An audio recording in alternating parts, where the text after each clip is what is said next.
Today was different. Out of nowhere, a small gray squirrel approached him, its tiny body trembling and its eyes wide with urgency.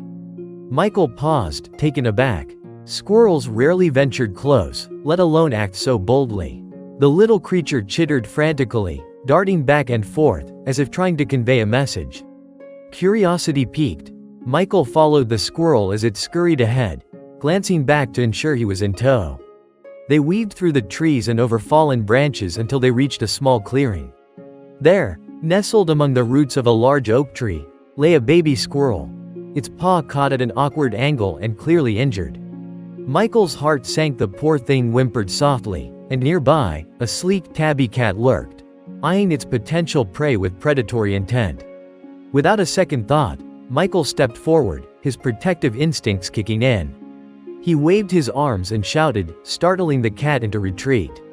It dashed away, leaving the baby squirrel vulnerable but safe for the moment. Michael knelt beside the little creature, his heart racing. He knew he had to act quickly. He pulled out his phone and found a local wildlife rescue number, his fingers trembling with urgency. As he spoke to the operator, assuring her that he would keep the baby squirrel safe until help arrived, he gently cradled the injured animal in his hands. The tiny creature looked up at him, its eyes reflecting a mix of fear and trust, and he felt an overwhelming sense of responsibility wash over him. Within an hour, a kind-hearted volunteer from the rescue arrived. She carefully examined the baby squirrel, confirming that it would need treatment but had a good chance of recovery. Michael watched as she expertly bandaged the little paw, his heart swelling with hope. After the rescue team took the baby squirrel to their facility, he learned that it would be rehabilitated and eventually released back into the wild. Before leaving, Michael made a special request.